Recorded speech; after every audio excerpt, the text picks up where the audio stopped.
What is up, everybody? Welcome to another new installment of Ink and Insights. We have finally reached the mountaintop, bro. I feel like we've finally gotten there, man. If you guys are really us, what number are we thinking of? 69, dudes! Totally, bro. It is episode number 69 of Ink and Insights. Welcome in, welcome in. So it's great to see so many great people in the chat already, man. My bro, as always, my co-host, 9 Panel Grid. How we doing, man? How's your week been? I'm doing fantastic, dude, man. Loving being here. We thought that 50 was a milestone, but we reached the mythical number, right? It's the number to end all numbers. So yeah, couldn't think of a better place to be on a Wednesday night. Yeah, absolutely, man. Absolutely. How's the week been though? Everything good? Yeah, week's been legit, man. Yeah. Read a couple comics today. Good week at work. Good news all around. Haven't paid my taxes yet, so screw you, government. You'll get my money in April. But yeah, things are going well. Wow. Yeah. I heard that. Yeah, it's been a good week over here, man. You know, not too much going on. It's wild out there in the world, but regardless, here we are. You know, like we are every Wednesday night. To talk about our favorite comics, man, and sharing that fellowship. We already got some great people in the chat, so let me say what up to them real quick. We had Derek in here way early. We finally made it to big number 69. D, what up, bro? Thank you for coming through early and dropping that comment. We got Dr. Wargod in the house. What up, bro? Good to see you, man. Hope you were doing well. We got Bob in the building. What up, Bob? Good to see you, brother. Thank you guys for coming through. Who else we got? Oh yeah. We got Rooster. We have arrived, man. It's about time, man. We've been putting in the work. Exactly. The only milestone that matters.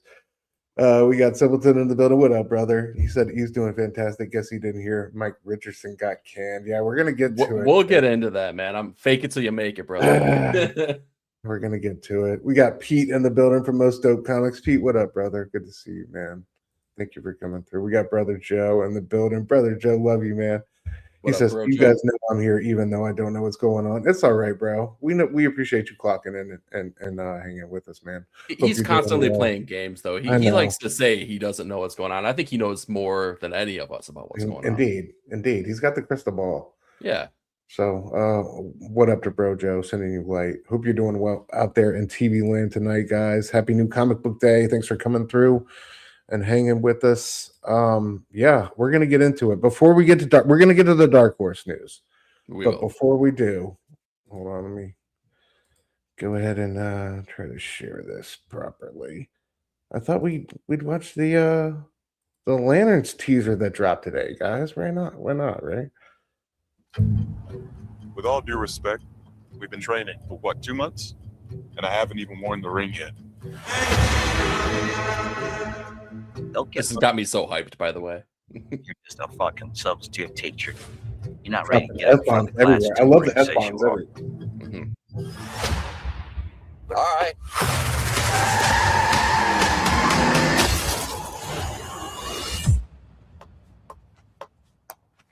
I could have died. You want me to train you? I'm training you. Something is off here. I can feel it. This is my town. You're a big shot. Noted. But stay the fuck out of my way. Think she hates your guts. It's the way she hates them. This is a stupid plan. Not that stupid. That I don't doubt. The Green Lantern's oath is to protect people. And we both know I do a better job of this than you. This is my job. As long as I'm alive, that ain't changing. So take a deep breath, Junior. You're old. You're tired.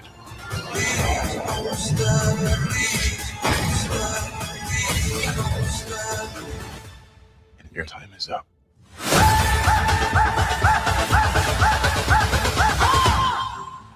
I don't understand. Who are you exactly? Hal Jordan, Green Lantern.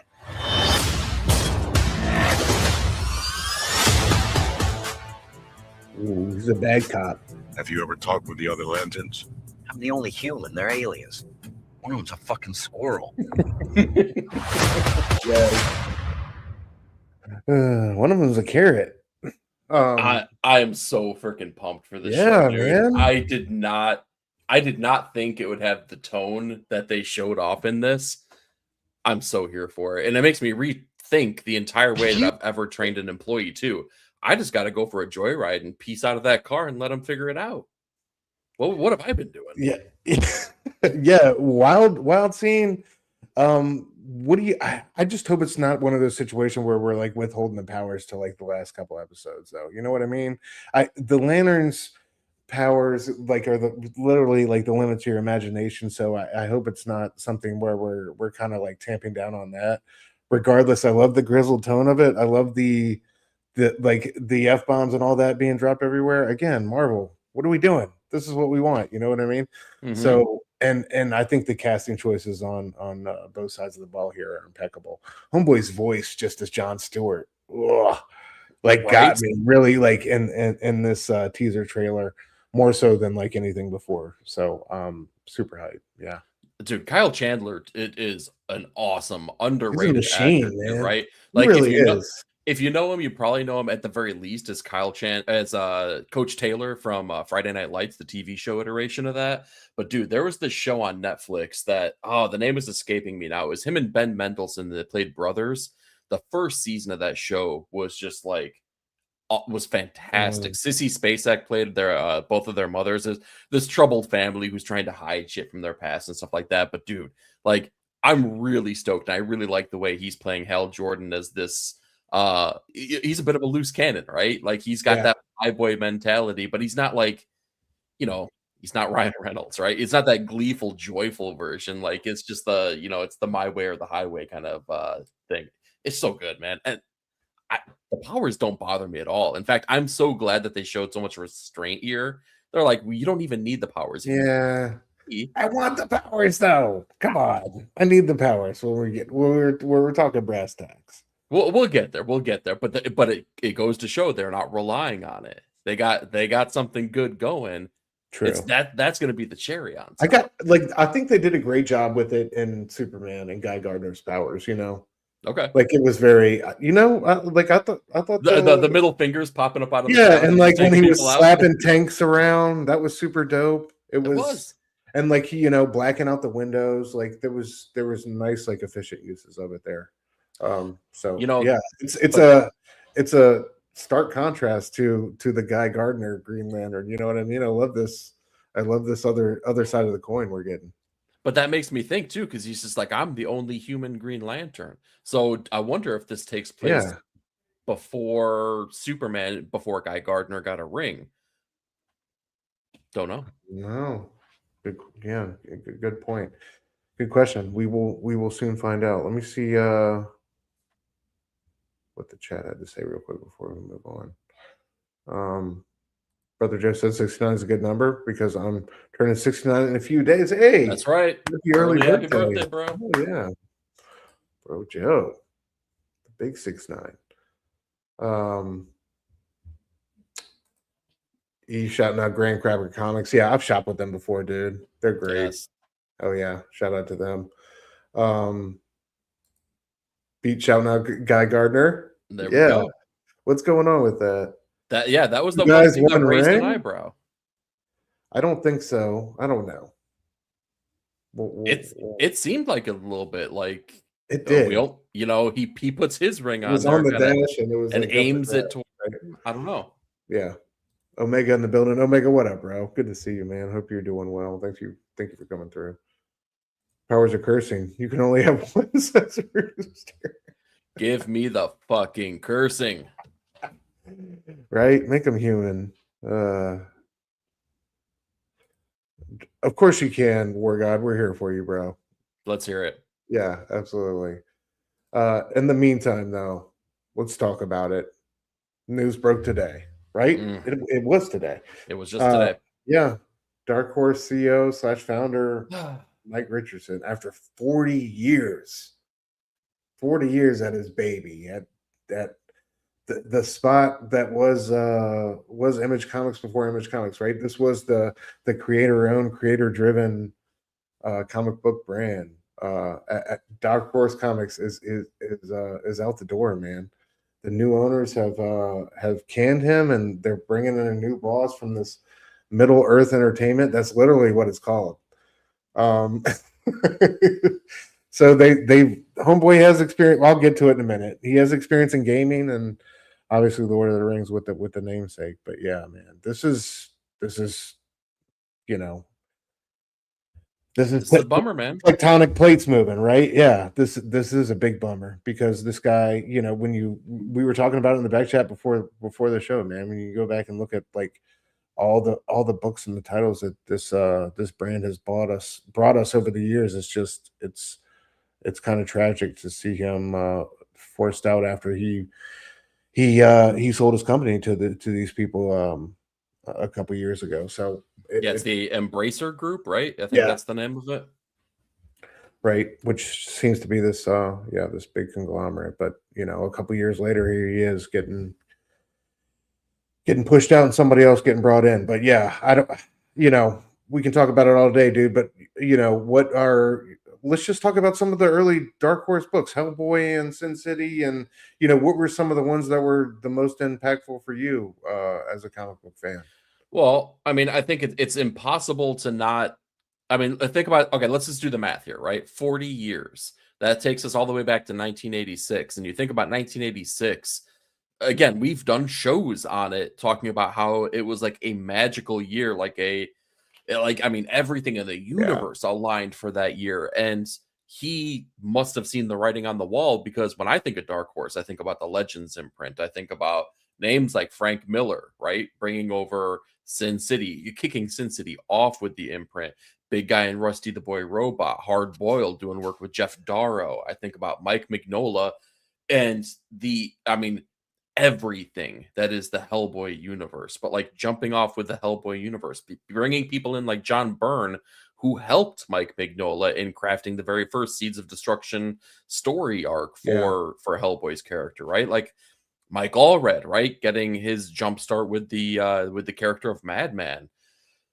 The list can really go on and on and on, but like, man, like, I mean, think about the level of influence that had before an Image Comics even existed, right? Because we always talk about Image being this, bastion of indie comics or self-published comics, and like Dark Horse was there before. Dark Horse and taking that talent and giving them a space where they can make creator-owned comics.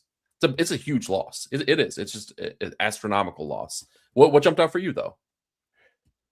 I mean, obviously, all those Sin City and Hellboy are extremely influential to me in my comic book fandom. I mean, I don't think it gets bigger when you talk about Uncle Frank, especially like Mike is discovering so much of Mignola's stuff later in life and really coming to appreciate the artist that he is and what he does on the page, and with his storytelling, just his love of myth and folklore and how he brings that to life is just something extremely special. So those two are obviously like the heavy hitters and the ones that go biggest and go hardest for me. But there's, like we were talking about, dude, like even the more modern books like Black Hammer. Like I love Jeff Lemire's Black Hammer. Like that book was fantastic. You got a book like that I'm just discovering because I've heard all you sing his praises, Matt Kent's Mind Management, MGMT. Like that joint, like and then there's the ones I still have to get to, like, but that I've heard so many legends sing their praises, like Grendel and the Goon, and I mean you can go on and on, man. So it's like and what they've done when they've had certain properties, which they've had plenty. Some have been hits, some have been misses, but they've done some, like they did some great things with Turtles, and so I don't know, man. It's bittersweet to see it go to a guy who's not at all comics driven and who's not really familiar with that landscape. Not to say that it's going to just break all bad, but just like you said, being born in '86 and of that moment and you know what they led with, that first wave of creators really always defined them. And no matter what they were going through, where it seemed like there was a lot of times where it seemed like they were barely holding on. Like I feel like they never forgot who they were at the core of it, and you got to salute that, man. So it kind of sucks to see Mike on the way out. I did want to share this before we talk any more about it, though. Mike Mignola did share an IG post. Ooh, okay. Saying Dark Horse was Mike Richardson. As a young comics guy, I knew that Dark Horse was where the good guys went if they wanted to do creator-owned comics.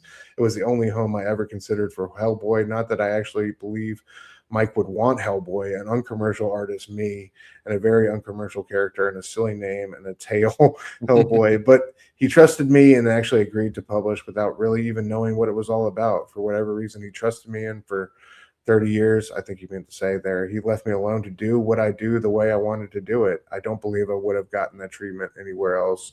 I know he will go on to do other things. That's who he is. For me, as far as I know, Dark Horse is still home to Hellboy and my new Lands Unknown books. But my hope is that things will continue as they have as far as the publishing goes. Time will tell. So, yeah, a nice remembrance by Mike there, but also, yeah, it makes you a little bit concerned about the future.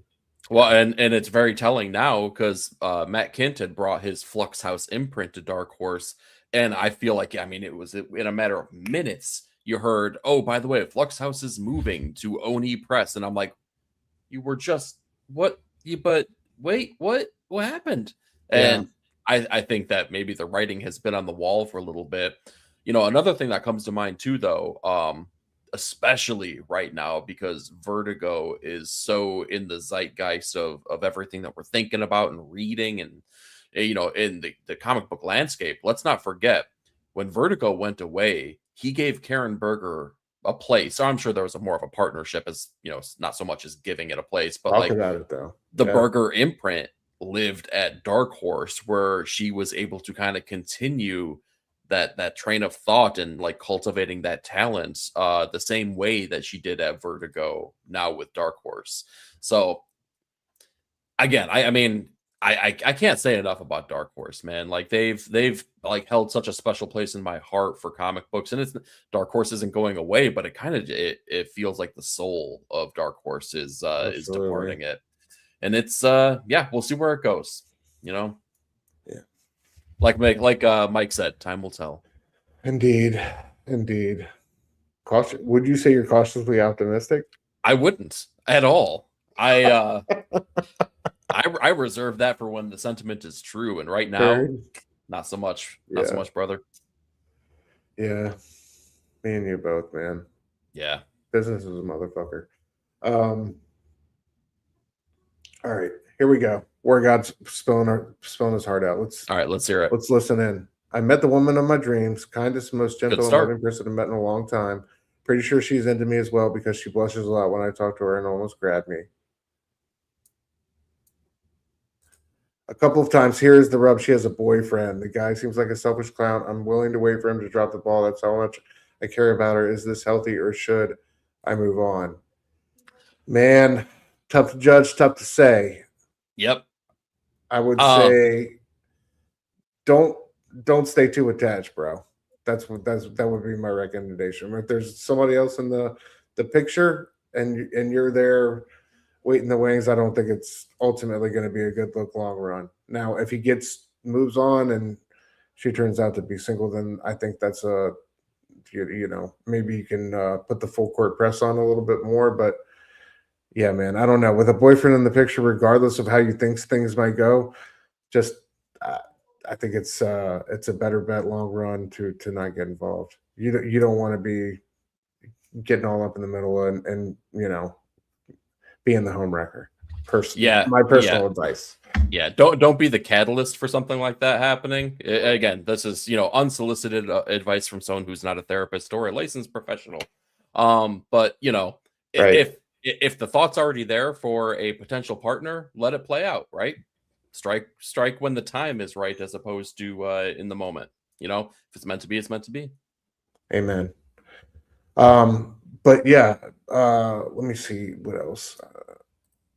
Omega says, does she know you think your boyfriend is a clown, or at the very least you have these strong feelings for her? Try to make that known without sounding jealous, though. Yeah, just let her know. I don't know. Best thing you can do is be there in the wings, and just stay the course, man. You don't want to cross any lines. Yeah, exactly. Oh yeah. All right. One last piece of news before we move on to our comics, y'all. Tatiana Wood, it just got announced by, I think, Karen Berger that she passed late last month. And I just wanted to celebrate this woman's work. She was an incredible colorist, one of the all-time greats. She started in at the late 50s, I believe. Coloring her husband at the time, Wally Wood. Everybody knows the legend Wally Wood. Worked for EC Comics, and she did that through the 50s and 60s. Eventually, they got divorced in 66. In 69, she got a job with DC, and she really just took off, man. She became their premier colorist. This woman was the cover colorist for a straight decade for DC Comics, meaning she was coloring all them covers. From 73 to 83, she was the colorist on books, runs like Alan Moore's Swamp Thing, Grant Morrison's Animal Man, O'Neill and Dennis Cowan's The Question, Camelot 3000. Countless books. She created DC color guides in the 70s and 80s. So, she established the baseline that freelancers reference when they work for the company. And she was just a titan of the industry, man. She was an absolute beast with it. I shared a post on IG celebrating her work on Swamp Thing 56, My Blue Heaven, where she used all these different shades of blue and nothing but throughout the entire comic to convey melancholy and loss and all that stuff. But I just wanted to share Karen Berger's remembrance of her real quick, because I did it on IG. I want to do it here because I think it's just wonderful, and we need to give Tatiana her flowers. Berger shared this with the Comics Beat. There were very few women in comics when I first started working at DC. I was so lucky that Tatiana Wood was one of them.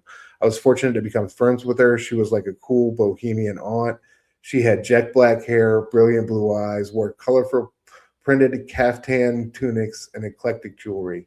She was upbeat but low-key, exuding a calmness and positivity, yet Tatiana always spoke her mind, and her inimitable, raspy German accent. She had a great sense of humor.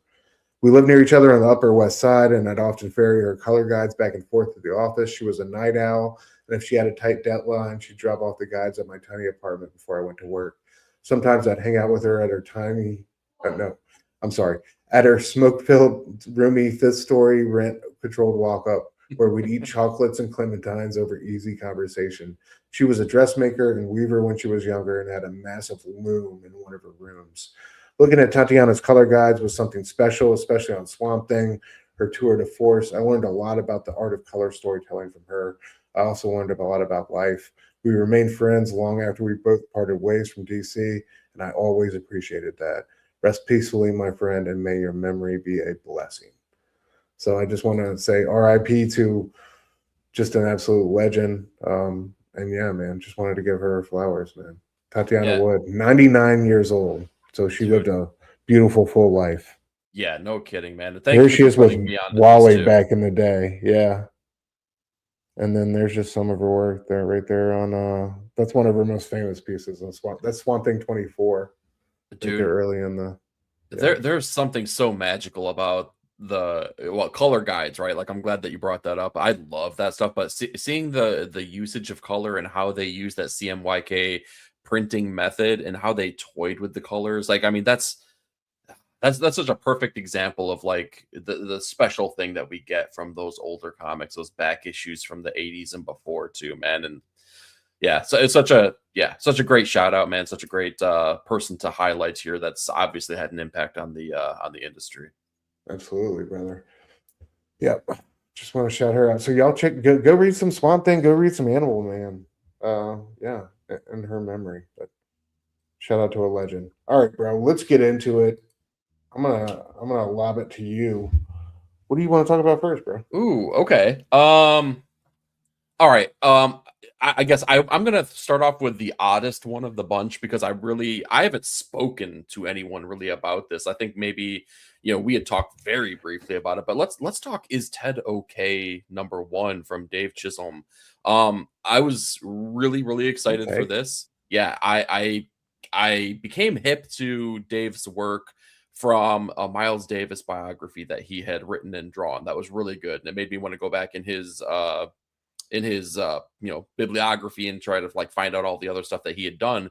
But at the same time, him and Rick Quinn were coming out with Spectrum that came out last year, and that book blew my mind. Like it was, I believe it was in the top 5 of my top comics of 2025. Right, it was like right there on the cusp, if not. It was one of my absolute favorites, though, and just to know that he had a new book coming on the horizon and kind of knowing his vibes, I was so ready for this, but I wasn't after I read it because this was even better than I would have anticipated. But it's a real trippy, heady kind of book, not psychedelic necessarily, but you question reality a couple different times in this book. And I guess to set the premise is that there is a character who oversees and watches in on employees of this organization and just kind of like is clued into their emotional state, what they're doing, their productivity, but like kind of just their general well-being. And when this employee oversteps because she sees that this person is not well in a multitude of ways,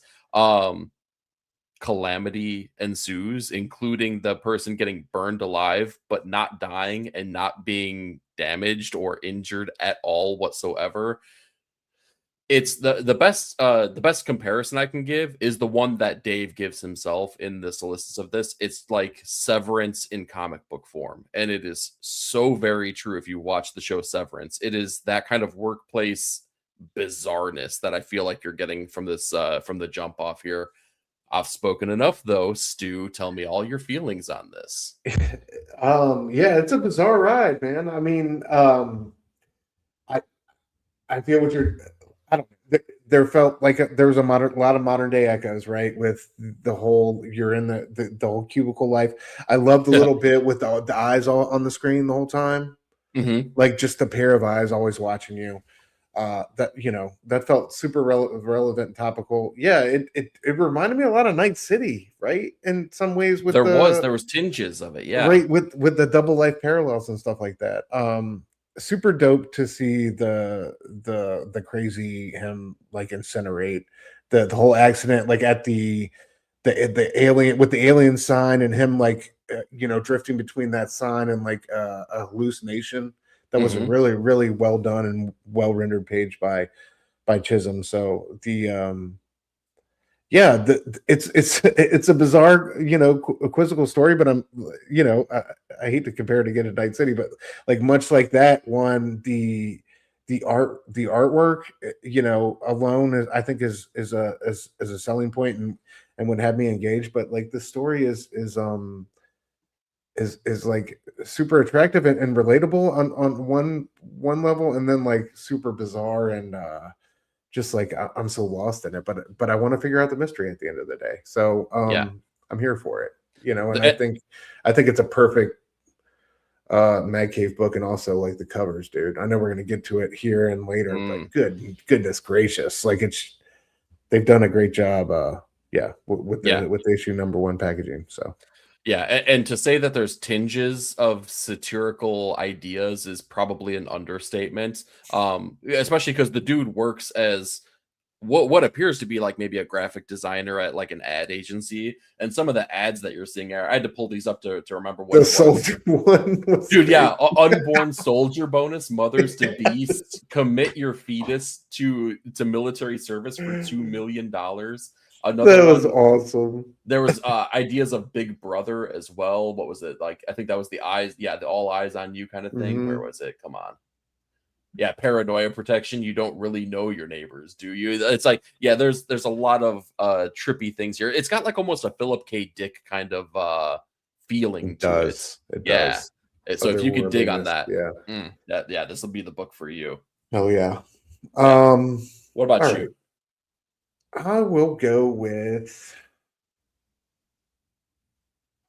Iron Man #2. pretty good. I kind of liked it. Okay. I'm kind of digging it. First of all, I like Carnero's art. You know, Yeah. I hold my breath every time I read a Marvel comic, so pardon my hesitation here. But I kind of love the MODOK interaction in this shit. Thank you. His fucking like ridiculous like little cesarean crown of holly, and like him relaxing in the bath, and like Iron Man just being forever scarred by the fact that he had to witness this with his own two eyes. Like, I just thought, like, you know, that ridiculous bacchanal he had going on was amazing. And then just to see the little twist at the end, like he's gonna have to work with him, I'm kind of here for it. Like it works for the character for me, and I think Carnero's doing a really great job on the artwork, man. I don't know, like if with the Marvel book, you wonder if they're going to be able to keep it up, but I really like them for this book. It's a great fit. So I gotta say, through 2 issues, I'm kind of digging Iron Man. I felt I was this close to choosing Iron Man to showcase first and foremost. So I'm glad that you did. Yeah, Joshua Williamson, I feel like he's making Iron Man accessible, but he's also not playing the hits, and I feel like that's what a lot of writers they kind of fall into that pitfall, and it becomes the same old Iron Man story that we've heard a million times. Tony loses his business. Tony needs to develop a new suit. Tony, he ostracizes all his friends, right? And he's on his own. It's like, okay, we've heard that seriously a gazillion times. Tony hits the bottle again. It's like, oh God, like we can't keep doing this, guys. And we're not so far. And granted, we're 2 issues in, but it doesn't seem like we're going there. I was very trepidatious with the art in the first issue. I liked it. I didn't love it. It definitely had problems, right? Because Tony in one of these scenes looked like 8 feet tall and just like dwarfed everyone. Like the scale and scope was like there was something way off with it. But I feel like those issues were all cleaned up in this issue. So like I was like, okay, I'll take a seat back. I'll step back and I'll let this play out a little bit. I gotta say though, I'm excited to read an Iron Man book, and that's a good feeling because it's been a hot second since that's been a reality. Yeah. Well, so, I feel like I kind of love it. Tony Stark wasn't a character I grew up loving, but like after everything in the MCU and Downey and all that stuff, and I did enjoy the Cantwell run. It's like a character I'm kind of quietly rooting for. So yeah, big time. Same. It was never meant. It feels like Tony Stark or just Iron Man in general was never. It was never going to be a kid's favorite character. Like, when we were coming up, he was dealing with alcoholism. Like I mean, this wasn't necessarily written for us. Yep. Very true. What do you want to talk about next, bro?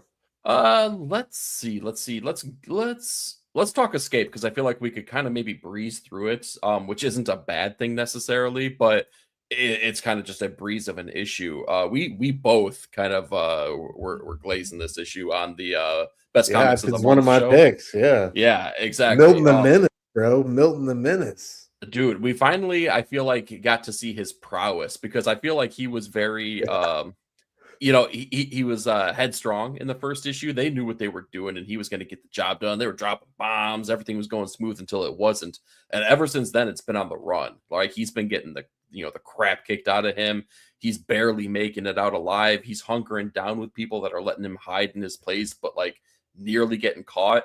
And in this issue, I feel like the tables have turned. It's not necessarily him being on his heels. It's him kind of pushing his plan forward, and the way that he does it in the issue without giving it away is just so freaking good, man. When he turns the tables, it's a sight to behold, and it's give it away, dude. Okay. Well, so he intentionally gets captured only to have a mechanism in his boot that sets off some explosive devices that were planted. So all hell breaks loose, and he has the Narnian, who is kind of the stand-in for like the Germans, if you will, for like a World War II setting. He has their general like right in his clutches, exactly where he wants him.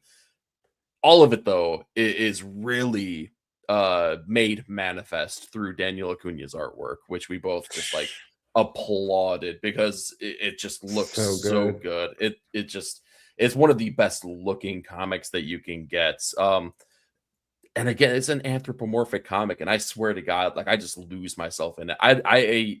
I only remember it in the times where it's like, I don't know, where it's clearly called out or there's something like big and bold happening, but like I just get lost in the personification of all these characters and what they're doing and what they're going through. It's just, I don't know, man. It's a really, really great comic to just like, I don't know, just to lose yourself in. Good stuff. It is. It's dude. That scene where he choked dude out was just so bad. I love that the way Acuna like gave us that scene from, just him standing there with like the machine gun, just looking like super boss. And yeah, just like some of those outlines he did in like that death scene were just incredible. Like I love how he just like adds little bits of red or blue or this or that. His coloring work is just so perfect for it. I just love I love the designs for all these characters that we're getting, and the the Narnian army. It's just incredible. Yeah, but good to see our boy in action, after some nice quiet character moments. So it was good to see him kicking ass. Yeah, exactly. That shit was incredible. He is a one-man wrecking crew for sure. Putting him to ass. Yeah, they got the right one. So let's see. What Absolute Wonder Woman. I think what was this, number 17? Sounds right. Yeah. Let's say that. Taking on the Absolute Suicide Squad. You talk about another issue that had incredible action, dude. I love this one.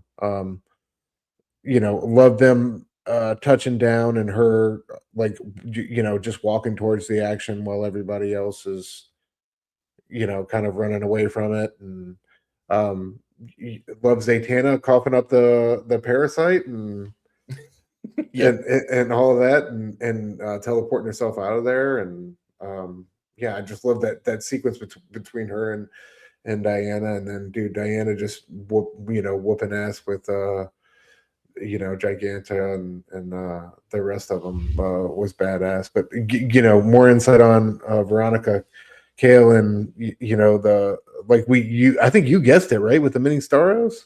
Didn't you call that? You saw them in the tank. Yeah, because they looked Starro-esque, but they were a little bit more absolute.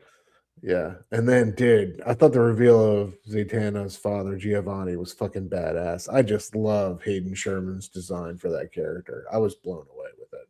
I didn't realize that's who it was, dude. Yeah, I had no idea. I'm like magical Bernie, dude. No, that's her old about to happen? Okay, he was out there to burn the witch. That shit was cold blooded. Like burned her arm off in the final page. That was what?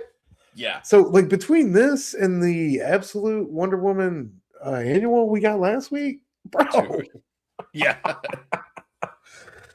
Man, what a 1-2 punch. Seriously. Mm-hmm. And we're just coming off the Absolute Batman crossover. Like, good Lord. It just don't stop. It just don't stop. I like the one-upsmanship in this issue too. It was very playful, very fun, even though it was obviously it wasn't going well for the city, but like Giganta keeps getting bigger and bigger and bigger, and like Diana, you can kind of feel her just be like, oh, okay, one more time. Bitch. Yeah.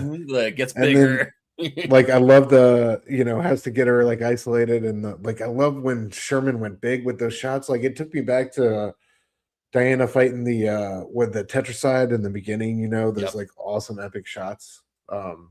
They do those so well. And then like putting her to sleep with the magic. It was badass.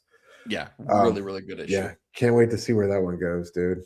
Our final two, Ultimates and Martian Manhunter. What do you want to talk about? I think we're going to stick around in the Absolute Universe, my friend. I think we're going to talk about Martian Manhunter.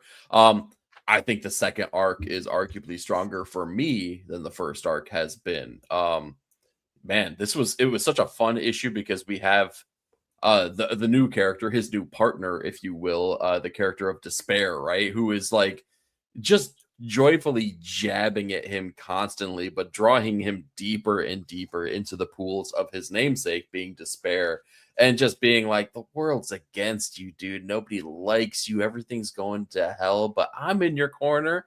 I got your back. Just stick with me. And he just keeps making his life through this issue worse and worse and worse, whether it's conversations with his wife and trying to mend those fences, or his work life, or, you know, his obviously distance from the Martian.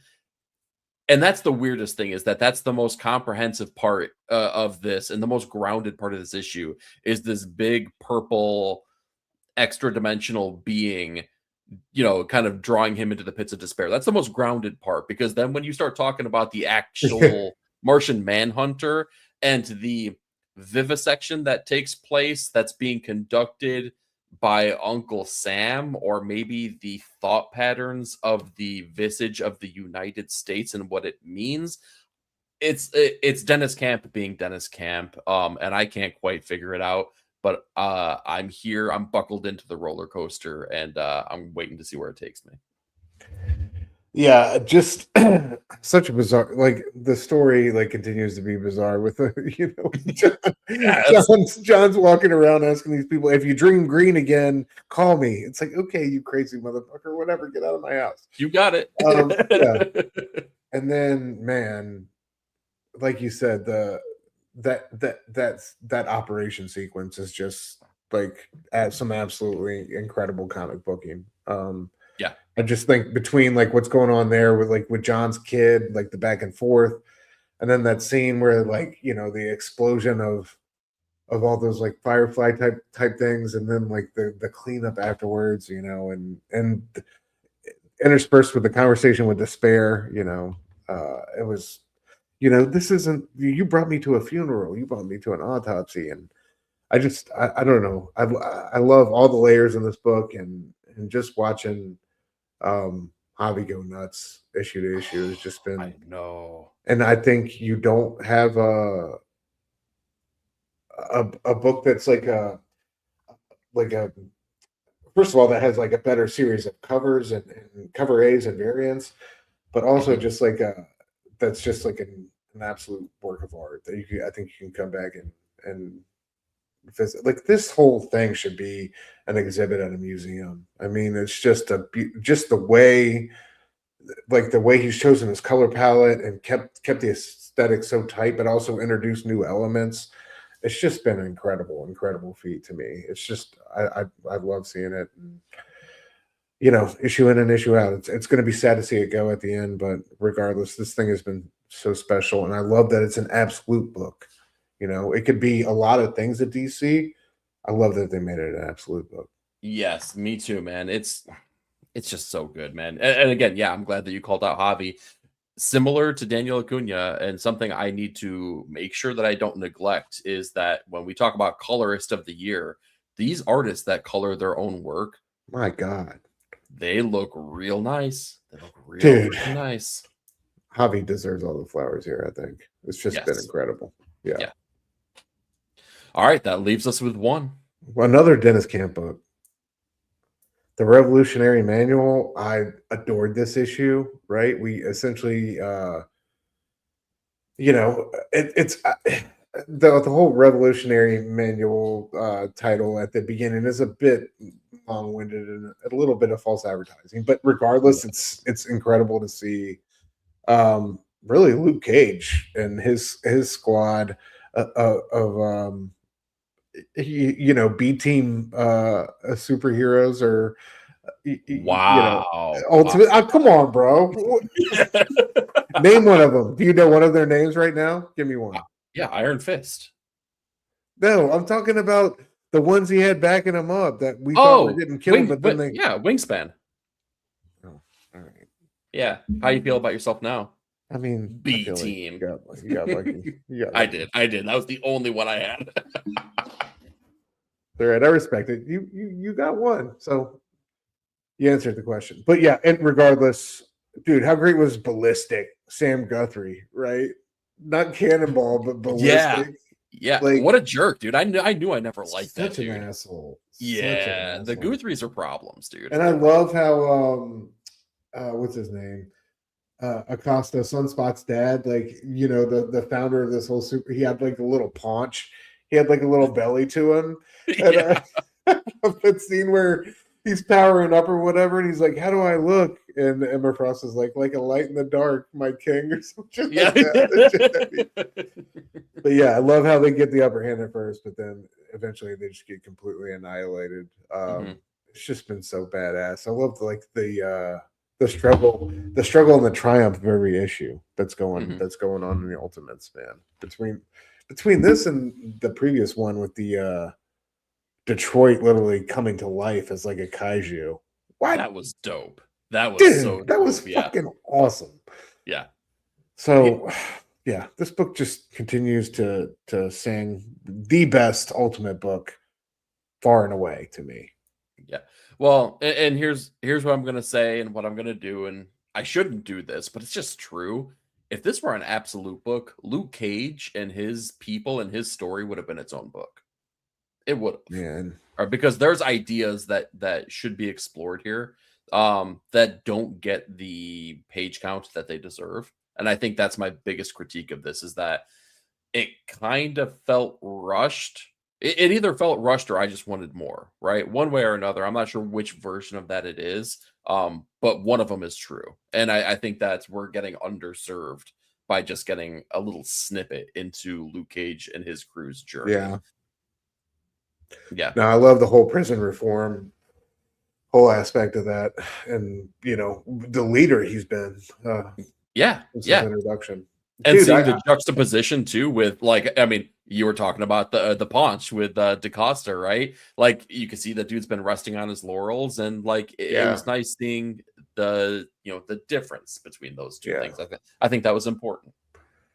Yeah, bro took that hammer and delivered justice there at the end, bro. I love how they like decimated the squad. Yeah, it was badass. Yeah, I'm so here for that. Like, I completely agree with you, man. Like, we should have got a series for this version of the Human Torch, Jim Hammond. Like, I love him. I would have been down for that. Same. Anyway, that's our worth mentioning, gang. What did you guys have to say? Bob says Escape number 7 introduces us to absolute Christopher Robin.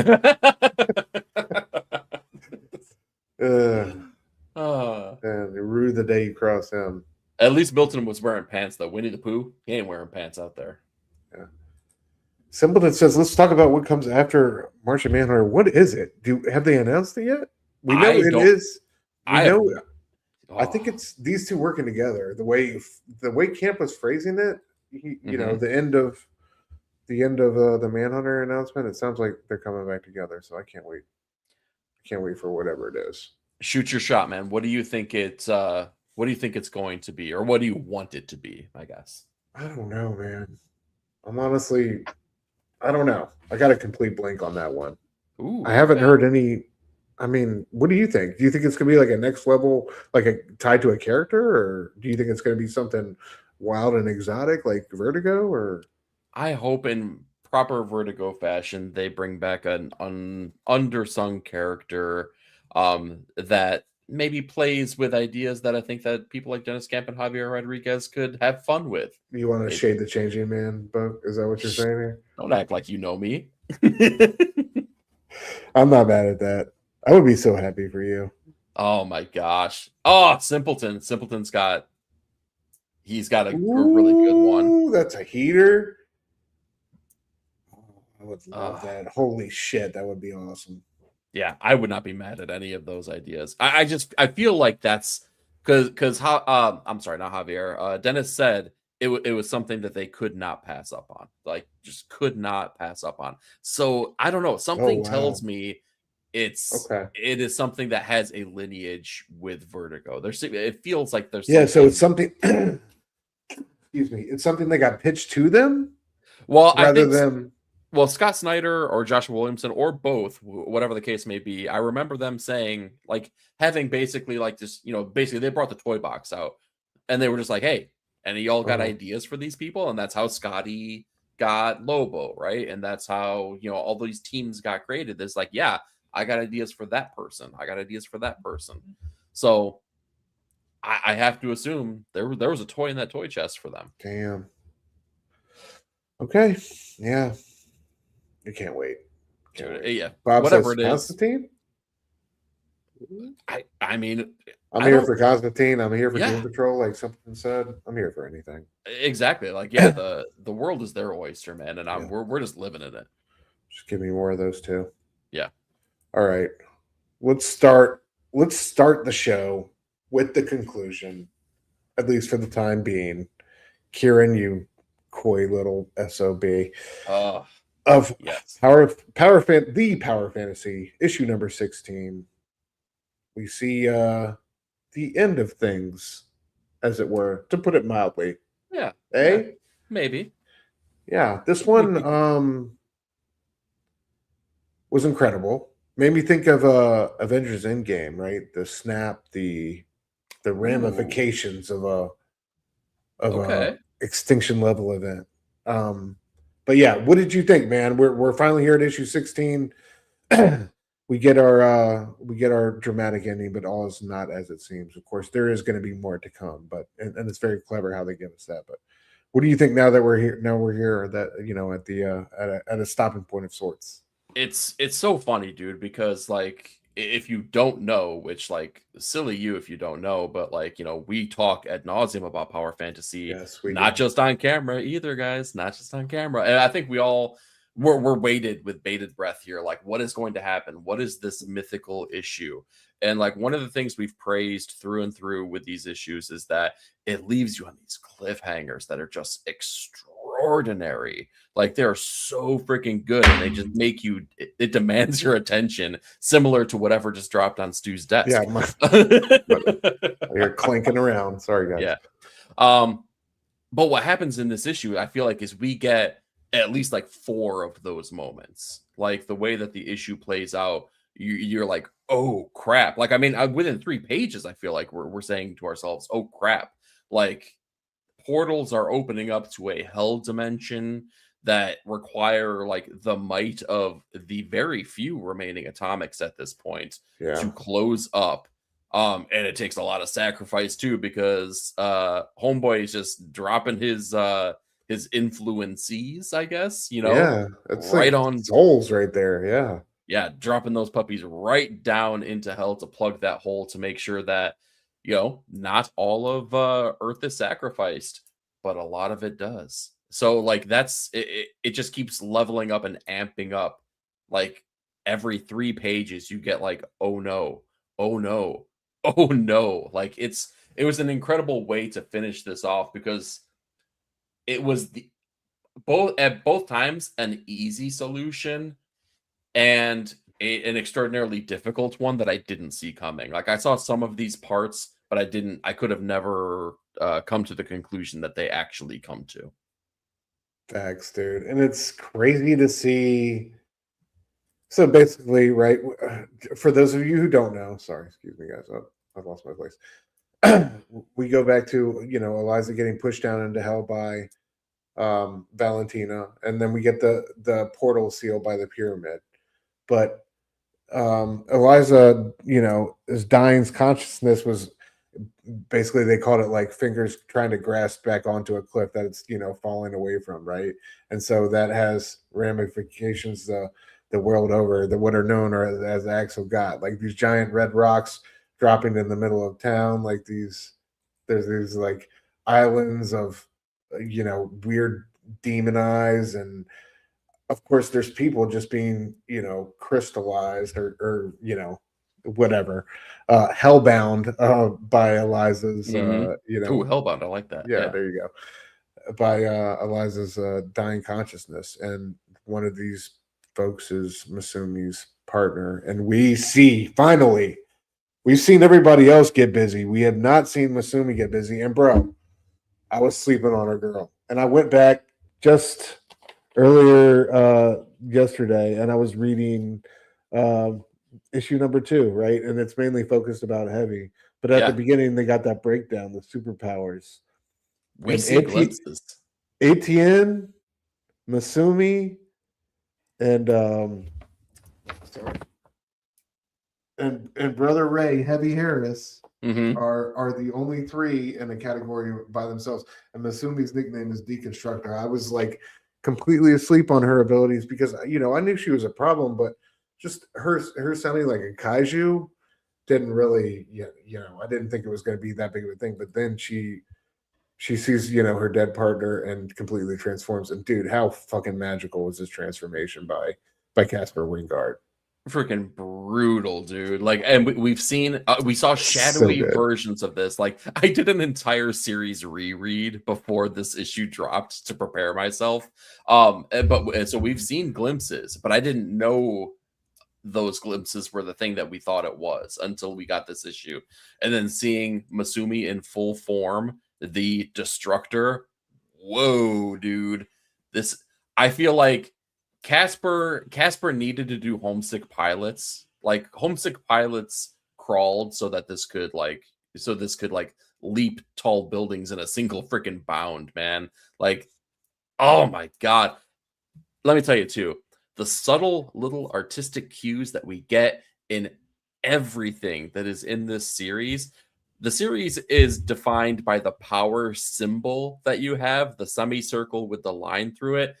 The way that Masumi's maw encapsulates the sun and makes the power symbol. Oh, just beautiful design work, man. Like, kudos to Caspar on that. So fire, yeah. But see her lay her little atomic egg upon the world, and that's that, right? Valentina is watching from the upper atmosphere, and she gets the request to return home from the old man, right? God tells her return. They were all dead. Return, but she won't do it. He begs her not to. That if you do this, you can never return. And she gives him the middle finger in a way. I love that sequence right there. How great was that? Very, very cool. I thought that Valentina was going to break bad. I really did, man. I thought that there was no other way that it could happen. So it was a nice, it's nice to know that I'm definitely not in tune because I get surprised way more often that way. So and it sometimes seems like it's nice being dumb. And right, because it seems like it caught me by surprise, but and then it seems like such an obvious choice for a character. Like, oh yeah, of course, if she can do this, of course she would. But then this panel, man, how incredible was this? Seeing her, traverse time and go back to our opening moment in issue 1, the conversation between Etienne when they were talking about the fate of the world. Then she decides to dial it all back, hit the rewind button on all this crazy shit. Let's take it back to Etienne. Let's do things differently. And I love some of the memories she saw that compelled her to do, like, Etienne telling her that your morality will be the death of us all or some shit like that. I love her feelings of the pangs of regret and guilt that push her to make this move, and just so beautifully executed by Wijngaard. Yep. Yeah, like no notes. You just did the damn thing. You guys really delivered a fantastic end cap to this arc of the story, and really resets the table for whatever the heck is going to happen. Because we know a lot of secrets now about our characters. They've been piecemealed and doled out to us over the last 16 issues, which all of them were mind blowing in their own sense. And now we know all these things, and now we get to see the changes that will happen through the timeline. And there's a lot, by the way. There's not that I've been doing research at all, but there's a lot. A lot of things are able to be toyed with here. Who knows what happens? Knowing what she knows now, does the second Summer of Love happen? Does she still get attacked here? Does the United States try to drop a nuclear device on her to try to stop her that kind of ignites the atomics with their balancing act? Like, there's so many ideas that are going to get toyed with here. That's got me really, really excited. Same, bro. Can't wait. Yes. One of the best. But we're gonna have to. Stands. Yeah, and here's our ending sequence. Her returning back into that body. Is everything okay? No, not really. Let's take over the world. I love it. Yeah. Such a beautiful callback to issue 1. Shout out to everybody involved. If you guys aren't subscribed to Kieron Gillen's newsletter, email newsletter, I highly recommend you do so, man. It's just he's got one of the best ones out there, offers brilliant insights into his, the whole process behind the book, and how they perceive things are going and will continue to go. But yeah, this is definitely been a labor of love from both him and Caspar. So I'm just so grateful to have this comic around. Yeah, definitely glad that they get to take a breath. But Yeah, they deserve it. But Yeah. we need more. Well, we need more. Yeah, We need yes. more. Oh yeah. Let's see real quick. Workout said, I feel like Power Fantasy is so dense it can be reread like 5 times. Amen, brother. Trust me, I picked up on things on my second reread that I was just like, whoa, wait a minute. I didn't even So know many that levels. existed. Yeah. Yeah, hell yeah. We got Rogue in the building. What up, Rogue? Good to see you, brother. Rogue. Hope you're doing well. Thank you for coming through. He said it was so damn good, right, bro? Hell yeah. Mhm. Omega says seeing Masumi in full form had me awestruck. Bro, it was incredible. Let me pull up the And that's coming from Kaiju fan numero uno, Omega I just Slice. love this reveal right here. Yeah, Of the I know, face, right? like at first, and then how she transformed. It was into like you said, this like little cretin with a maw, and oh man, it was incredible. It's Absolutely wild, incredible. Yeah. Blew my mind. Yeah, absolutely, says Rogue. Rogue says some of Wingard's best work for sure. Couldn't agree more, bro.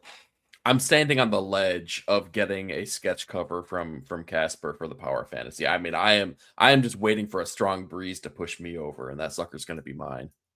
Yeah. Ah, We need have it. the Caspar Wijngaard cover club here between you and Nick.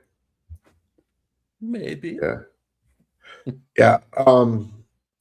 I blame Nick for all this. This girl turned out to be a huge problem, right? Team Eliza was not the team to be on. I mean, No. she just pulled everything down with her. Good Lord. Yeah. It was like going back and reading those early issues too, like when with her and a dev plotting Etienne's death, and I was like, oh, you naive little children. Yeah, you have no idea what you've ignited. Exactly. No idea. I just love the dominoes in this one, man. It's beautiful writing. Mm-hmm. Yeah, that's what one- the series has been about, man. Yeah, one thing affects the next in like hideous, unimaginable ways. It's just been such a delight to read. So shout out to all involved. Power Fantasy, we love you. We can't wait till you're back. All right, moving on, bro. I'm gonna let you take this one real quick. I'll be right back. You start us off, man. Okay. Conan the Barbarian, issue number 29, bro. Great pick, by the way. Yes. Conan is in our lives, right? And if you're not checking out Conan, you're doing yourself a disservice. But I would maybe argue that this shouldn't be your first issue, because this is not necessarily a good jumping on point. Why, may you ask? Well, because Conan is in all of one single panel of this entire issue. That's not to say that we're missing anything, though, because we get introduced to this character that we kind of get to see the span of their life, and they're the runt of a family. They're the runt of this tribe, right? They're frail, they're weak, they can't really provide much of anything while their siblings are out there hunting, they're gathering, right? They're doing what the tribe needs of them, and they're definitely not only surviving but thriving because of them. And he becomes the whipping boy of his family, basically, so much so to the point where they really just kind of give him an ultimatum, like, you have to be providing for this tribe, otherwise you do not have a place in this tribe anymore, and that's going to be your lineage. That's that's going to be what is known for you, and we're going to abandon you because of it. So all the while, though, there is, just like in wonderful Conan fashion, there's a supernatural element to this. There's something otherworldly that's going on, and this frail child hears the call. He hears the voice, right, that calls him to see things, have visions, to do certain acts. And these things that are calling to him, they don't empower him, but they give him maybe the willpower to start moving forward and doing certain things, right? And those certain things is to start taking out the people in the tribe, starting with his siblings. And one by one by one, he does so much so that he becomes basically the last surviving, heir to his family. And through all these actions, though, he kind of becomes more powerful. He isn't the Yeah, frail one like anymore. absorbs their souls or some shit. It's wild.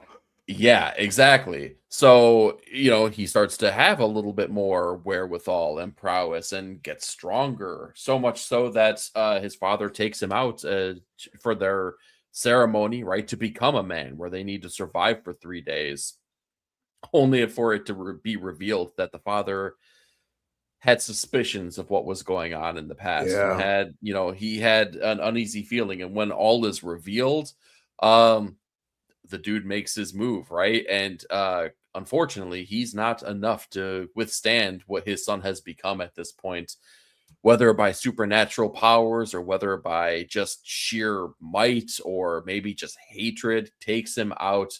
And that supernatural voice, the thing that's been calling him, calls to him even louder, even stronger, and he becomes the son of the tooth. Why the Son son of of the the tooth? tooth.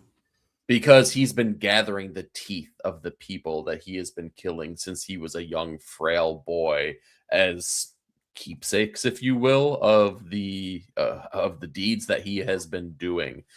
My favorite part of this is that we get ideas that have been played with from the Conan events and then from the previous arcs of Conan, right? So we get little pieces from both the Blackstone event, and we get things even from the latest event here where there's mentions of things like, like the woeful eye. He's hearing the thing that drove the king mad, that Conan will eventually take over in his later years, right? So those supernatural things that are being played with, everything is kind of circling around itself within the Conan universe and playing with itself in such great ways. And Jim Zub, you have to imagine, is really crafting all this stuff. As like, I feel like all of these different things are just like getting closer and closer and closer and converging on itself. It was awesome. It was such a cool issue for me that didn't even need Conan to be a character within it, man. What did you think, though? Dude, I loved it for all the reasons that you loved it for, all those nods to the previous runs. I loved it for just being able to jump on after not having read Conan for a while and really just be Yeah. enamored and love it. Like it was a great introduction to this new villain, like a super intriguing story. Seeing Zub and Braithwaite back, together again is awesome. Like a team that's really been heavy on this title and been killing it. So it's just insane that no matter when I visit this book or Savage Sword, I'm not as faithful as readers as you guys. Like I have to play catch up with both this and Savage Sword, but every time I do, it's just the quality, the consistency. It's there are very few comics / titles doing the job that Titan are doing with Conan the Barbarian and Savage Sword. So I'm glad that we're covering this one. I feel like we always circle the drain on Conan. We always think about it. We covered it not too long ago. Yeah. But yeah, dude, I'm glad to shout this one out because it was great. Like jumping on point. Can't wait to see what happens next. Yeah, but this villain, the son of the tooth, dude, I loved his introduction. Yeah, exactly. Yeah, when we get it is, and it's such a great introduction too, to show like just how big and bad a character he could be to take on the likes of Conan. Because you throw people at Conan, and a lot of it's just sword fodder, right? It's like, oh, slash, done, killed. There's only a handful of characters that really get to go toe to toe with him without just meeting their bloody demise, within an issue. So we'll see where this goes, though. But it's got legs, and and I'd be remiss to not mention also that Doug Braithwaite is back on the artwork again. He's done. Yes. He was doing kind of like it was Roberto Della Torre at first, and then Doug Braithwaite would do an arc and back and forth. But it's been a couple arcs since he's been on there. So seeing him back now, oh man, so good. This was a really, really gorgeous looking issue. Absolutely killing it. Oh yeah. Yep. Bro Joe says, gentlemen, the one thing I do understand is you guys are on top of your game in comic book information. Well, thank you, Bro Joe. We try our best. Yeah. Oh yeah. Love you, Bro Joe. Bruce said, oh my God, what a sad drawing. Which one are we talking about? I wonder. That's got to be the very first page of Conan here with Conan. Yeah, the child. So he's the run of the litter, right? The last born, and nothing special about him. All the other children, like there's a great line in there that Sub had, like they look at him like an injured animal or something like that, instead of like a brother, like a sibling. Yeah, exactly. Yeah. It's like, yeah, I mean, it's not the preferable upbringing. I could say that much, but not to give him any excuses about the way things turn out, but yeah, and he had every excuse, I guess. Yeah, indeed. Omega says, "Oh yeah. Speaking of my love for kaiju, is everyone caught up on Sleep? Final issue's out today. Oh, dude, I gotta read it. I love Sleep, man. Been such a huge fan of that series, bro. I know you have been too. Shout out Xander Cannon. Oh yeah, can't wait to finish it.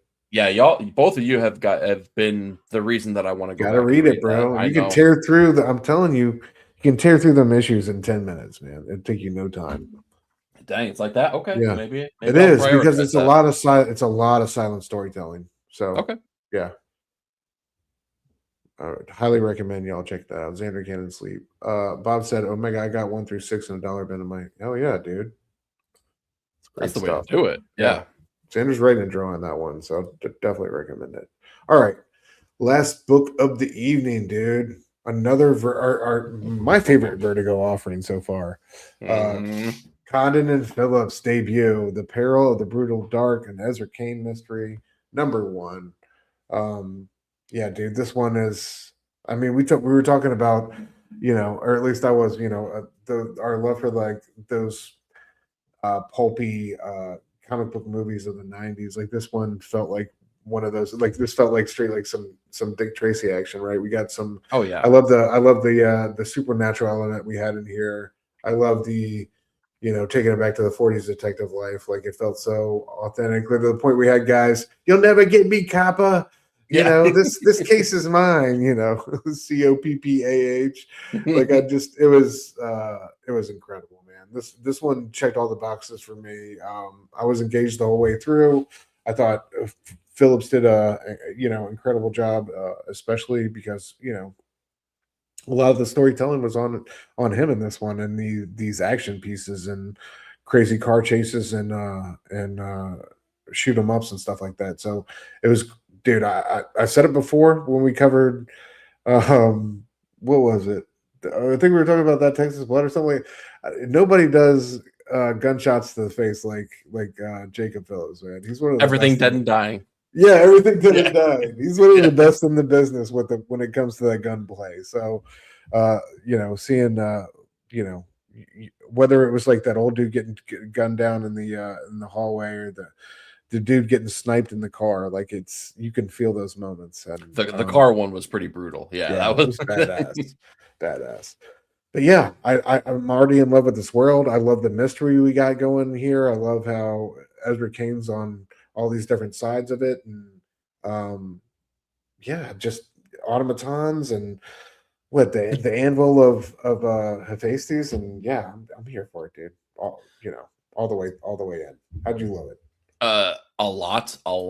This like yeah. I mean, come on. Like I'm so if you know me, you know that I really like crime stuff, right? Crime fiction in whatever form it takes, right? Comic books, movies, novels, whatever, just give it to me. But like I particularly have a really big love of like pulp noir kind of stuff. That's my bread and butter. And this has all the tinges of Dashiell Hammett and Raymond Chandler and Mickey Spillane in such wonderful ways, right? The setting sets the stage for it. Like it's going to fit and feel just right for that kind of stuff. But when you throw that supernatural or that otherworldly part on top of that world and that tone, man, it's just something that maybe it either hasn't been toyed with enough or I haven't been looking for it as much as I should have been, because it just feels really, really right. These two things, they should be going together maybe more often than not, because this was just fantastic, man. This was so good. And it's becoming a team to be reckoned with in my eyes, man. I feel like Condon and Phillips is just a team that you can trust when they're together. like you're going to get a special type of comic. And I hope that this brings a lot more eyes, because I feel like that Texas Blood and the Einfeld Gang Massacre were boutique items, you know, like if you knew, you knew. But they weren't something that lit the world on fire in the way that I think me and you hope that they will and would. Maybe this is what does that though, and then we could be the guy standing on top of the mountain being like, we tried to tell you, y'all are suckers though. You had to wait. We were there at the beginning. Yeah, I think they're incredible. I think the personal relationship they had, the friendship they share, is, you know, something special. And I don't think you see that with a lot of creators these days. But like, you know, the trust they have in one another, I think it's going to continue to reap enormous rewards on the creative side of things. But this one, yeah, man, this one felt like, I know it's been in gestation, and they've had this idea and the character in this world in the back of their heads for quite a while, but to see it like come to fruition, you know, like this for a Vertigo project, it's feels incredibly fresh and amazing and exciting, and it's my favorite Vertigo book so far, dude.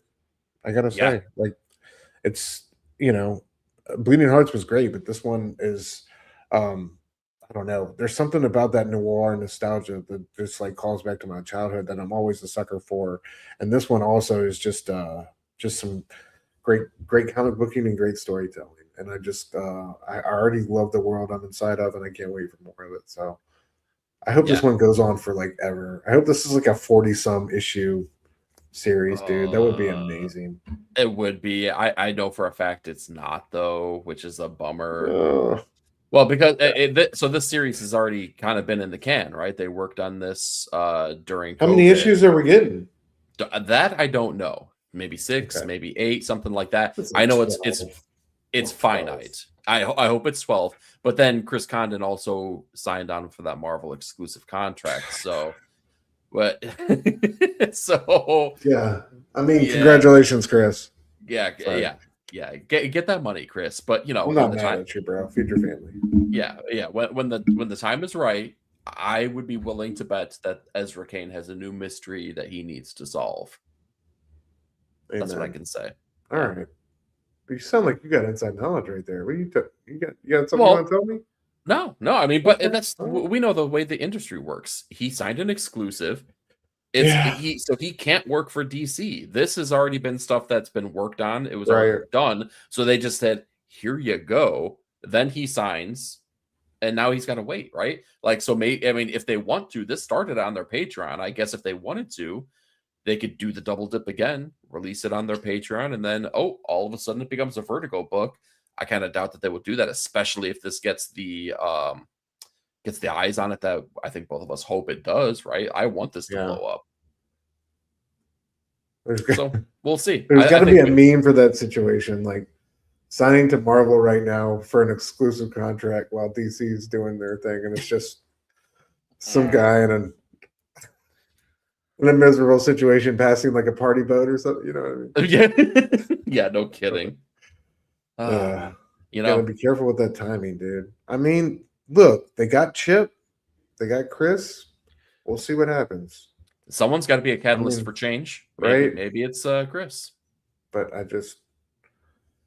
don't know. After Comics Pro, it doesn't look like they're committing to much. We'll see what happens. Though. I'm just saying, facts are facts, man. They didn't. Speaking, they didn't really bring much to the table at Comics Pro. Oh, not only that. So if you didn't catch us on Notes from the Editors, we did a breakdown of Comics Pro, and you know we gave it to Marvel exactly like it was deserved. I think, you know, I don't think we colored outside the lines. Their presentation was really lackluster. Here's the thing I learned. Going off of what everybody who was there said. I mean, everybody said that. Here's the feedback I just heard as of today as well, is that the big thing about Comics Pro is that it's a retailer conference, right? It is there about networking and panels and getting the feedback of the retailers and finding out what's happening in shops. Dude, Marvel gave their presentation and said peace and got out of there. Yeah. Multiple retailers were saying this was the single worst presentation I've ever seen in the times that I have attended a Comics Pro convention. It was the worst. It just makes me sad that they don't care anymore. Not that they don't care anymore, but they don't care that they don't care anymore. You know what I mean? Like they just couldn't be bothered about their stance, or it doesn't. I think feel that's like arguably a worse statement, that they don't care that they don't care. You know? Yeah, I just don't. They don't feel motivated to make any change on anything actionable, man. It just we'll get a big name here and there, but they're not really doing anything. Yeah. Anyway, wouldn't be a show if we're not griping about Marvel a little bit. I know. Not that we want Sorry, guys. Talk to me about this Comics of Futures Past for this week, brother. Yes, Comics of Futures Speaking of Past. Conan. Speaking of Conan, man, this was honestly my first interaction with Conan. I remember in my earliest days as a young lad going to Comic Quest was my first LCS's name, and I would be picking up my Uncannies back in the day. Got to get that Jim Lee stuff, in my collection. I was yearning for that. All the while, my dad was in the magazine long boxes, the 25-cent bins, picking up old comics, old Savage Swords of Conan, and I was like, "Old man, you're a fool. You're picking up a story about a man with a sword while there's mutants galore over in this book. By the way, they're in space right now. You don't know what. Hold on. So did Pops get you into comics? I think Pops got into comics by way of me getting into comics. Oh, okay. He's a supportive parent for the. That's awesome that you had Pops picking up Savage Sword. Yeah, especially now, more so nowadays, as I am a Pops myself and an older man, because Conan freaking rules. Yeah, but in my 20s, this was my introduction to Conan when Dark Horse, we were just talking about Dark Horse. This was them taking over the property, getting the license by none other than Kurt Busiek with artwork by Kerry Nord. Wow. Again, kind of doing a similar thing where they were taking the Robert Howard stories, retelling them, recrafting them, retooling them, and delivering them in a fun, exciting way. And man, I gotta say, the first couple, let's say this: when Busiek and Nord were the creative team on this book, it was something to behold, man. The artwork was fantastic.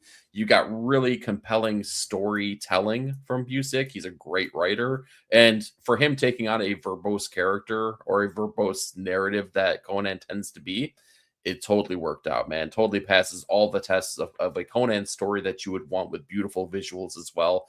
Just pick up the first couple issues, man, and you already dive headfirst into the Frost Giant's daughter story. Keep these Kerry Nord interiors, dude. I didn't even know that was a thing. Yeah, they're really good, dude. So, again, it's Conan, right? And we all need more Conan in our lives. By the way, that was the most interesting thing about this, is that it's been known as Conan the Barbarian when it was in Marvel, when it was now at Titan, right? This is the only time, at least to my knowledge, that it simply just went by Conan. It dropped the Barbarian part of the title to differentiate itself. Oh yeah, yeah, good shit. So bro. Conan #1 came out February 25th, 2004. So go check it out. I'm pretty sure, similar to Bob talking about how he picked up some dollar bin books, I would be willing to bet you could find these in your local dollar bin. Right? Yeah. Before we get to the covers, we just had Brewster said it looks like a Brubaker Sean Phillips project. That's good. Jacob. So. Yeah. Mm-hmm. By the way, I love that interview with Condon talking about how when they sent out that Texas Blood, they didn't say anything about Jacob being Sean's son, or they wanted they wanted to stand on their own. Yeah. Yeah. Kudos to them. Oh yeah. Omega says Conan and Phillips is my Brubaker and Phillips. Hell yeah, bro. That's wonderful to hear. Yeah. Speaking of 90s pulp tinge nostalgia, something brings up when Briscoe County Jr. I was not ready for that one. Dude, well, talk about a show. I haven't thought about that show in like a minute. Holy dude, that needed 15 more seasons. Oh yeah. War God recommends Terror Bites. Awesome under the radar book. I have not reading that, bro. I'll have to check that out. Yeah, I feel like I know the name, but like I can't put an image to what it is. But I'm gonna check that out for sure. Some of them said are at least an alien or great classic movie.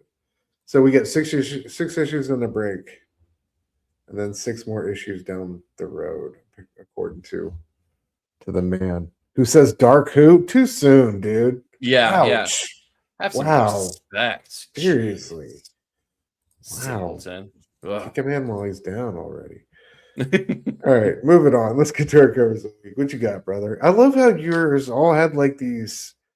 You had like a theme going on this week. You had all these crazy, wild textures going on in all your covers, dude. It was awesome. I'm a crazy wild kind of guy, right? So why not choose them? My first cover though, Absolute Martian Manhunter, which we just discussed here.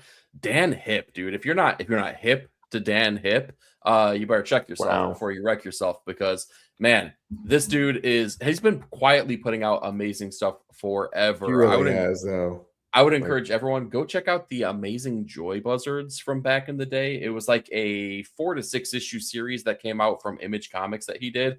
Super fun, man. I just love his cartoony, chill style, man. Like, it's just so cool.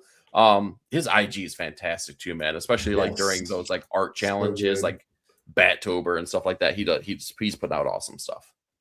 Oh yeah, great choice. All right, number 2.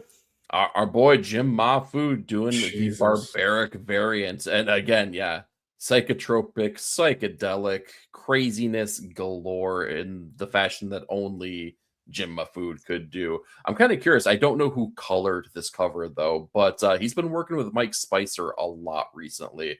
It makes me curious to see if maybe that's the dude that did this. Oh, damn. Oh, yeah. Yeah. That's insane, dude. Insane. Yes, exactly. You're right. I did have a theme, didn't I? I didn't mean for you did, it. Right? Yeah. I totally did. Is Ted okay, man? The cover B by Christian Ward. That is very fitting. Arguably, it's funny. Cover A has the man on fire. I don't know if this is more or less depressing looking, though, man. Like the look on his face, man. It's not so much dead inside like cover A. This feels like sullen and remorseful. But the color palette's brilliant. As Christian Ward, like he's kind of known for that. Yeah. I love how like his color palette is a signature kind of like it's so dope. Incredible. Aquaman Andromeda, y'all. Oh, yeah, good call. Love that joint. All right, last but not least, I think it's last. Hayden Sherman. You got a great Penosian time coming up. Oh, I think that was from last week, but I'm going to take credit for it. Yeah. Oh, was it? Oh, okay. Whatever. That's okay. So Hayden Sherman doing the variant cover for the book that we were just discussing, Brutal Dark. Again, we talked about the pulp noir feel, and tell me that this doesn't look like either a movie poster or, like one of those pulpy, the covers for, Maltese Falcon kind of thing, man. I'm here for it. I think he like just rock this one, just, hit it right out of the park. Oh yeah. So we did. Weapons Armageddon. You're right. Okay. Yeah. But why not showcase it? We took the week off. Jesus. Yeah, it's Dan the Man, for God's sake, and it's Penosian time, so we'll go on the Wayback Machine. And since we're on it, I will show off my Penosian time for this week. Predator Bloodshed. That boy's still doing work. He draws a great Predator, bro. He does. Do we need a Predator series from Dan? We do. Oh my God. Yeah. Be sick if he did like some painted shit or something, like a painted mini. Oh my God. Oh my God. Okay. All right. Mattia de Ilui. Whoa. All right. Let's go. Thank you. I just love it. The square up cover, makes me feel like Dark Knight Returns. Makes me feel like that Dan Penosian Absolute Batman variant we got last year. Like, I just love a good knuckle up variant. And this one is badass. Dude, the things Mattia does with light and shadow. I know, right? He's got such a gift for it, man. Incredible here. I love like the sun kind of beating down on Diana from behind. She got that I could do this all day energy, like Steve Rogers, facts. I don't want another round with this woman right here. No, hell no. I don't want no more smoke. Matthias Bergara, like we said, dude, you can pick any Martian Manhunter variant. Like they're all incredible. Werther Deladera had a great one this week as well, but I had to go with this one. I just love this roundabout kaleidoscope of color and John there in the middle, man. I just love like the banded face smoking cigarette John. It's just such like a great kind of anchor for the visual identity of this character. It's awesome. Yeah. John Tyler Christopher, dude. I don't love all of his negative space joints, but I love this one for Frank Castle and Punisher. This one was just so crispy clean. I love the old school look to Frank here too. Hell So, yeah, dude. had to shout that one out. One of my favorite artists doing it, Chris Stevens, did this Superman variant. Man, this color work, bro, is just so dynamic and electric. I just love anytime you get a cover from him, it's something worth paying attention to. So, Dude, I can't recall. Did you thumb through his stuff when we were at Heroes? yes, man. One of my biggest regrets was not because I remember he was down there by Andrew Cronky or whatever, the guy who did the G.I. Joe Silent Missions joint. He was down in that area. I think you're right. Yeah. And I remember seeing his table and going by it briefly and then wanted to go back and never. Yeah. There's never always made next it, never time. made it up. Speaking of heroes regrets, Joshua Middleton, Phantom of the Ah. Opera. Yeah. Dude has delivered on these Universal Monsters covers between this, man, the Invisible Man. Like, he's just had some absolute heaters. And I think this was the best of the bunch when it came to the Phantom covers. Eric Canetti on Skinbreaker. I love the Piranhas. Like, this one was so good. This book is kind of lame. But it's I was gonna okay. say maybe the best part of the book right there. God, that story, man. It's a little brutal, right? Yeah. To It's get just like through. stuck in gear. And then last but not least, Bruno Redondo. Just love this Oh, this Martian interesting. Manhunter. Yeah. I wouldn't have something thought. Yeah, I wouldn't have thought that was a Redondo. Yeah, man. I don't know. I just love the profile shot. Super clean. Something about it reminds me of DC animated films. I don't know. Love it. Oh, okay. I see that. I see that.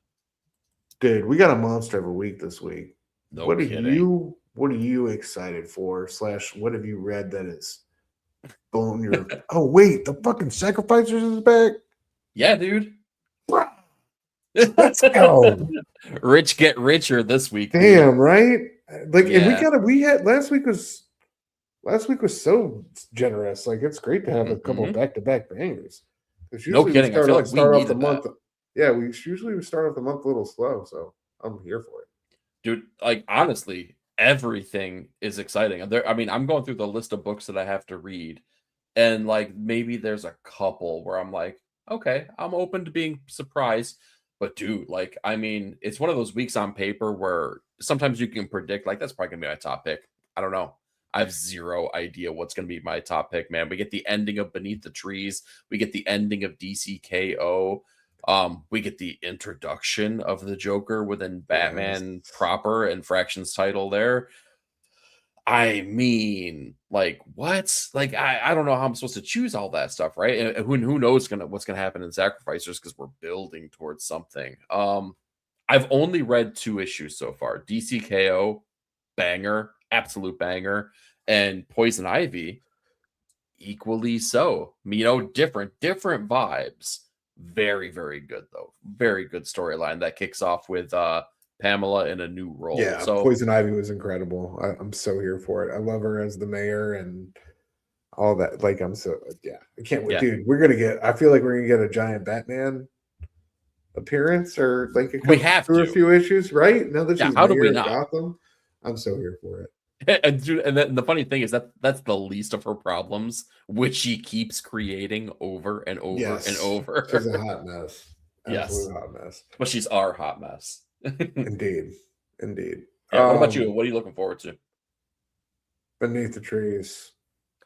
Holy shit! Oh, yeah. What an ending! Incredible. Like, the last couple panels, it was a little trunky. Like, I just could have used a little bit more, but like the overall issue, man, no notes. It was just so well done. Absolute Superman, Juan Ferreira, like the second half of his arc, sees Supes and Hawkman take on Parasite. We also see the aftermath of Brainiac in the backyard. I want more of Juan on this book. It was just, man, these 2 issues have been incredible, and I think my favorite of the run so far. I think I'm okay with saying. Wow. Okay. Yeah. Batman, I think, we said it before. I think this Batman run is going to be an all-timer. I think Fraction and Jimenez is doing some inspired stuff on these. You can tell like, I feel like I'm a broken record on this, but more so than Tinian and Zdarsky and those that came before. I think he's really feeling the energy of this Gotham, this version of Batman, this version of Bruce. The fact that he's able to do all these like real life human portrayals of these characters and stuff like that. We had a whole issue without Batman, dude, and like inside of the first 5 or 6 issues, that's unheard of to me. Yeah, like, and it was like one of the best issues right that week for sure, probably that month. Like, I mean, yeah, it's Matt Fraction. Such a good run. And yeah, the introduction of Joker, like the whole back and forth of Joker in this issue is incredible.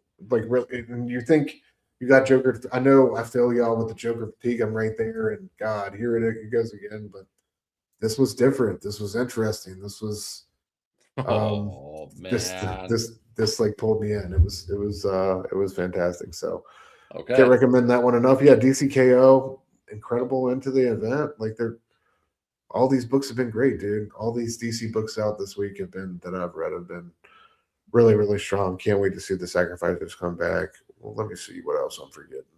I know I'm forgetting some. You still reading this new Briar? Oh hell yeah, dude. Yeah, Briar. It's the end of the story. Yeah, so I got to be along for the ride here, and we're ramping up, man. It's going to be Briar versus the Fairy Godmother, and I'm here for it. I got to catch up on that. Definitely excited for the End of Sleep and Lost Fantasy as well. Yeah, Lost Fantasy comes back. I'm gonna check out the Avengers, see how Jed McCade lands that plane, see what he sets it up for. Is there anything else? Twilight Zone, man. Twilight Zone's been such a disappointment, I think, overall as a series. I wasn't even going to talk about it, but James Stocco delivered a fantastic issue, and he did. I love that. I love Dan Waterns and Morgan Beam. I think Dan Waterns and Morgan Beam had a really strong one as well. But like we had Francavilla on the art this one, and I had really high hopes for it, and I don't know, just didn't resonate with me.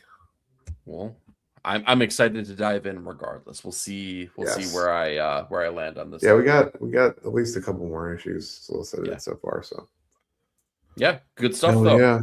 Yeah, man. Well, we appreciate all you guys coming through in the comments. Let me see if I missed everybody.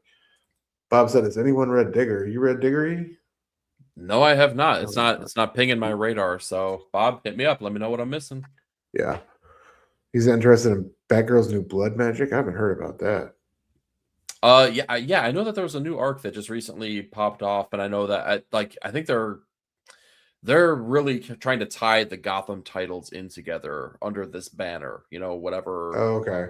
Yeah. Omega says Batgirl's still my favorite DC book. That's not absolute. Hell yeah. That's awesome. Yeah, I've heard really good things about it. So glad you're enjoying it, bro. We got Ronan in the house. What up, bro? These past 2 drops have been stacked. Hell yeah, man. No joke, dude. Great. Last couple 2 weeks for comics. It's great to have a good start to the month. It's usually so weak. So as always, guys, you can catch us patreon.com/ShakenInsights. I'm Dr. Doom's Fan Club on IG and YouTube. He is 9 Grid, 9 spelled out on IG, and Nick is at Comic Culture on YouTube. Nick_Comic_Culture on IG. Check us out there. Make sure you're following us. We appreciate you guys hanging out with us as always on these Wednesdays, on these new comic book days.